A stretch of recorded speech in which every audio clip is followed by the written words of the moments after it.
নীলা কিছুদিন আগে চৌধুরী বাড়ির বউ হয়ে এসেছে। শ্বশুরবাড়ির সবাই তাকে খুব ভালোবাসে। বিশেষ করে ননদ রিয়া তাকে নিজের বড় বোনের মতোই দেখে। ভালোবাসা আর হাসিতে ভরা এই সংসারে নীলার দিনগুলো খুব সুখেই কাটছিল।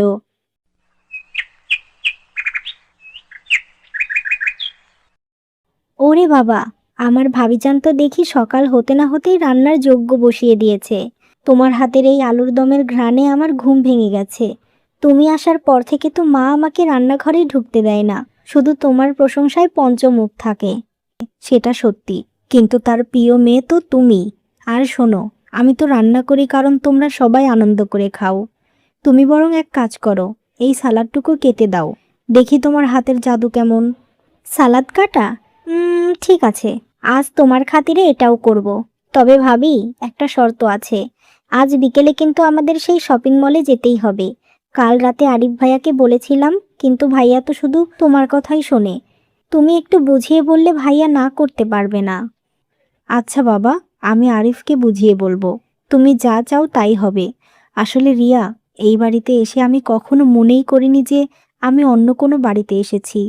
তুমি আমাকে যে ভালোবাসা দিয়েছো, তাতে আমি সত্যিই ঋণী হয়ে থাকব। ঋণী হতে হবে না ভাবি, শুধু সারা জীবন এভাবেই আমাদের আগলে রেখো। সত্যি বলতে কি, আমার নিজের কোনো বোন নেই তো, তাই তোমাকে পেয়ে আমি যেন আমার প্রাণের সইকে খুঁজে পেয়েছি। আমাদের এই বন্ধুত্ব যেন কখনো নষ্ট না হয়, ঠিক আছে? এমনভাবেই হাসি খুশিতে তাদের দিন শুরু হতো। এমনই একদিন।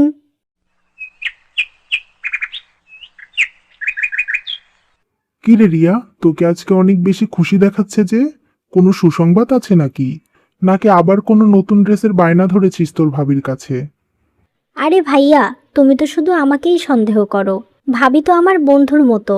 আর জানো ভাইয়া, আজ ভাবি তোমার জন্য একটা সারপ্রাইজ রান্না করেছে, যে তুমি আঙ্গুল চাটতে থাকবে। ভাবি কিন্তু আমারও অনেক আবদার পূরণ করে। তুমি আবার তাকে বকাঝকা করো না যেন। আরে না রে রিয়া, আমার নীলামা তো এই বাড়ির লক্ষ্মী। ও আসার পর থেকে দেখছিস না ঘরটা কেমন শান্তিতে ভরে গেছে। আগে তো তুই আর আরিফ সারাক্ষণ ঝগড়া করতিস, এখন নীলা সব সামলে নেয়। আমি মনে মনে বিধাতার কাছে শুকরিয়া জানাই এমন একটা মেয়েকে আমার ঘরে আনার জন্য। মা, আপনিও না শুধু শুধু আমার প্রশংসা করছেন।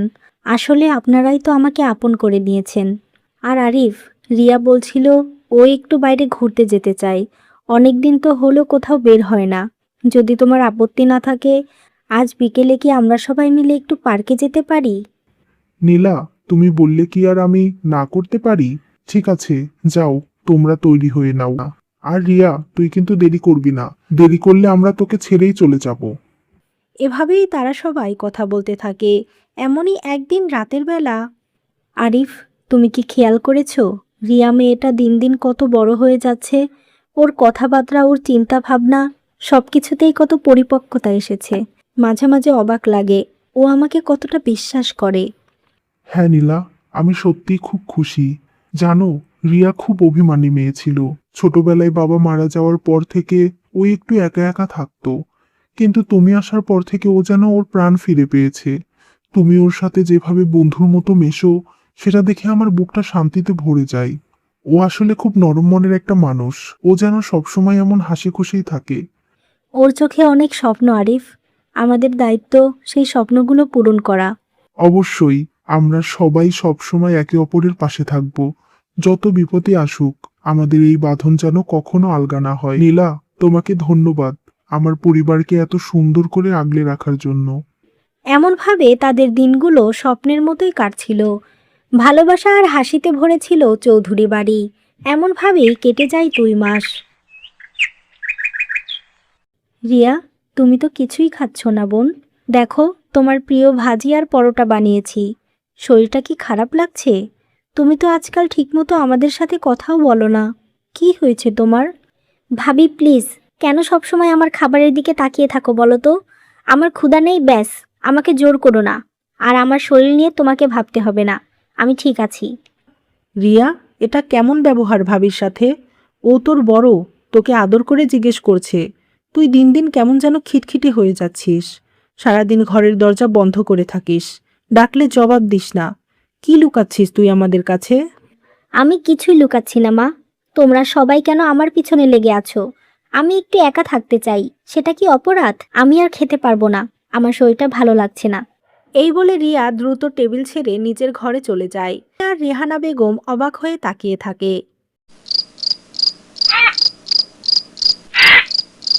আরিফ, আমি রিয়াকে নিয়ে খুব চিন্তায় আছি। তুমি কি খেয়াল করেছো, ইদানিং ওর ওজন কমছে, চোখ মুখ শুকিয়ে গেছে। আজ টেবিলে ও খুব অস্বাভাবিক ব্যবহার করলো। ও যে কোনো কিছু একটা লুকাচ্ছে, সেটা আমি নিশ্চিত। আরে নীলা, তুমি কেন সবকিছুকে এত জটিল করে ভাবো? ওর সামনে তো পরীক্ষা, হয়তো পড়ার অনেক চাপ, তাই মেজাজটা খিটখিটে হয়ে আছে।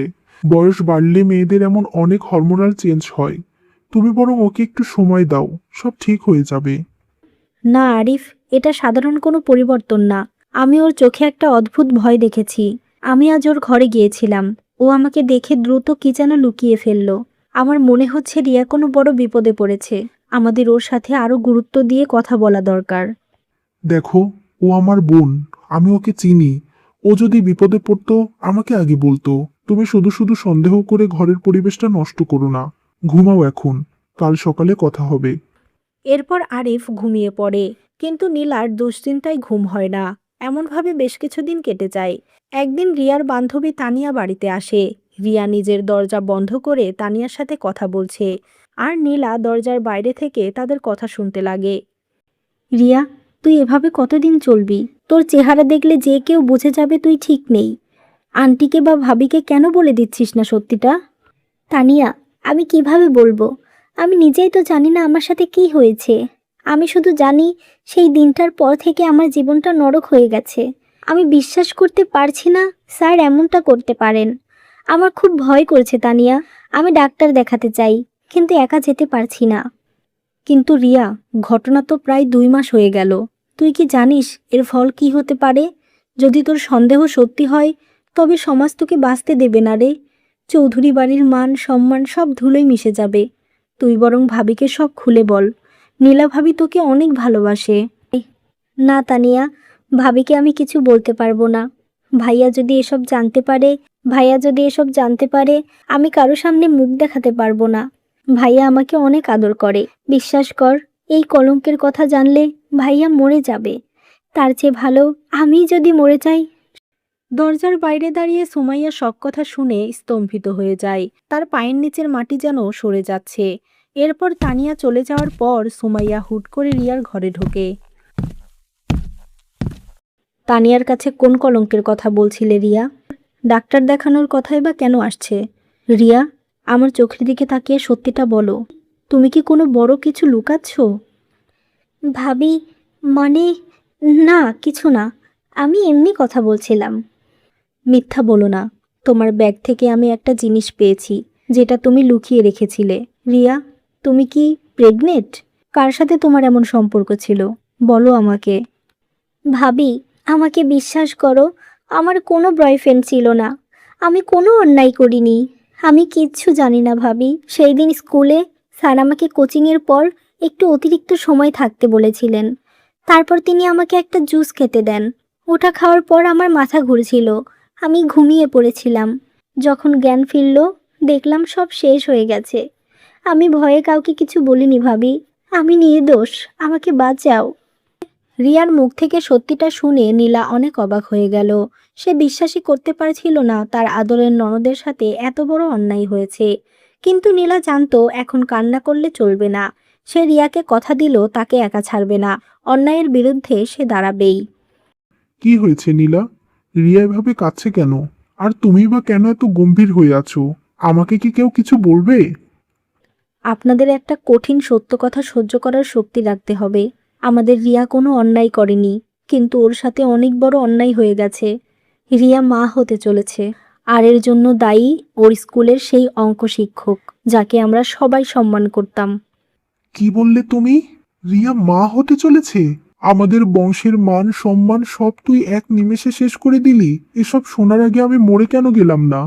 কার সাথে তোর অবৈধ সম্পর্ক ছিল বল আমাকে। আরিফ রাগে রিয়াকে মারতে চাইল, তখন নীলা তাকে বাধা দেয়। খবরদার আরিফ, ওর ওপর হাত তুলবে না। তুমি ওর বড় ভাই, ওর বিচারক নও। তুমি কি জানো, ওকে ঘুমের মধ্যে ওষুধ খাইয়ে এই কাজ করেছে। রিয়া কিচ্ছু জানতো না। ও একটা শিকার, ও অপরাধী নয়। তুমি যদি আজ ওকে দূরে ঠেলে দাও, তবে সেই শিক্ষকের চেয়ে তুমি বড় অপরাধী হবে। মা, আপনিও কি চুপ করে থাকবেন? আপনার মেয়েকে যখন দিনের পর দিন এই যন্ত্রণা কুরে কুরে খাচ্ছিল, তখন কি আপনি মা হিসেবে ওর কান্না বুঝতে পেরেছিলেন? আমার কপাল পুড়ল রে। এখন সমাজকে আমি কি করে মুখ দেখাবো? লোকে ছি ছি করবে। কেউ এই মেয়েকে আর কোনোদিন ঘরে নেবে না। আমার সোনার সংসার ছারখার হয়ে গেল। এমনভাবেই তারা কথা বলতে থাকে। কয়েকদিন পর নীলা তানিয়াকে নিয়ে সেই শিক্ষকের বাড়িতে যায়। তারা প্রমাণ সংগ্রহ করে এবং পুলিশ নিয়ে সেই শিক্ষকের মুখোমুখি হয়। আপনারা এসব কি বলছেন? আমি একজন শিক্ষক। রিয়া আমার মেয়ের মতো। আপনারা আমার নামে অপবাদ দিচ্ছেন। এর ফল ভালো হবে না কিন্তু। মুখ সামলে কথা বলুন লম্পট। আপনার মেয়ের মতো হলে আপনি তাকে ড্রাগ দিয়ে এমন কাজ করতে পারতেন না। ভাবছেন আপনার এই মুখোশ কেউ দেখবে না? এই দেখুন ডিএনএ টেস্টের রিপোর্ট আর আপনার আলমারি থেকে পাওয়া সেই নিষিদ্ধ ওষুধ। শোনেন, রিয়া তার ভাবিকে সব বলেছে। পুলিশ এখন বাকিটা বুঝে নেবে। আপনার মতো মানুষের ঠাঁই স্কুলে নয়, জেলখানায় হওয়া উচিত, যাতে আর কোনো বাবা মা তাদের মেয়েকে আপনার কাছে পাঠাতে ভয় পায়। এরপর পুলিশ কাদের সাহেবকে হাতকড়া পরিয়ে নিয়ে যায়। এলাকার মানুষ সবকিছু দেখে। কয়েক মাস পর রিয়ার সন্তান হওয়ার সময় হয়ে যায়। তখন পাড়া প্রতিবেশীরা চৌধুরী বাড়ির সামনে দাঁড়িয়ে আজেবাজে কথা বলে। আরে দেখো দেখো, চৌধুরী বাড়ির সেই পবিত্র মেয়ের এখন বাচ্চা হবে। কার বাচ্চা কে জানে? এখন তো শিক্ষককে দোষ দিয়ে দায় এড়াচ্ছে। বংশটাই কলঙ্কিত হয়ে গেল। চুপ করুন আপনারা। আমার বোন কোনো ভুল করেনি। যারা অন্যায় সহ্য করে তারা অপরাধী। যারা অন্ধকার মনে অন্যকে বিচার করে তারা অপরাধী। আজ থেকে আমার বোনের সন্তানের পরিচয় হবে চৌধুরী। সে আমার ভাগ্নি আর এই বাড়ির সন্তান।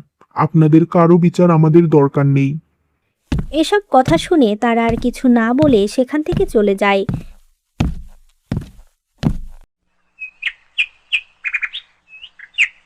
এরপর বেশ কিছুদিন পর রিয়ার কোলে একটা ফুটফুটে কন্যা সন্তান হয়।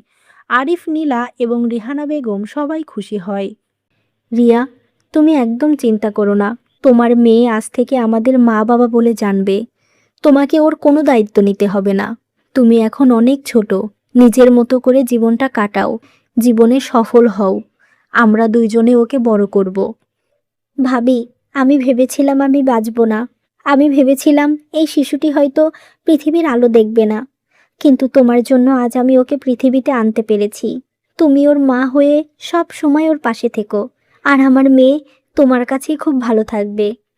দেখো রিয়া, এই ছোট্ট মেয়েটার কোনো দোষ নেই। ও কোনো কলঙ্ক নয়। ও এক নতুন যুদ্ধ জয়ের প্রতীক। আমরা ওকে এমনভাবে মানুষ করব যেন ও কোনোদিন মাথা নিচু না করে। মা, আপনি কি আপনার নাতনিকে কোলে নেবেন না?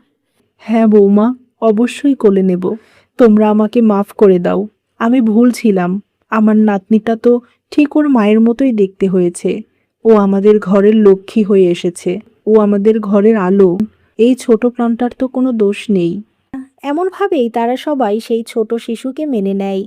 আর এরপর থেকে রিয়ার সন্তানকে নিজের সন্তানের মতো করে নীলা আর আরিফ মানুষ করতে থাকে।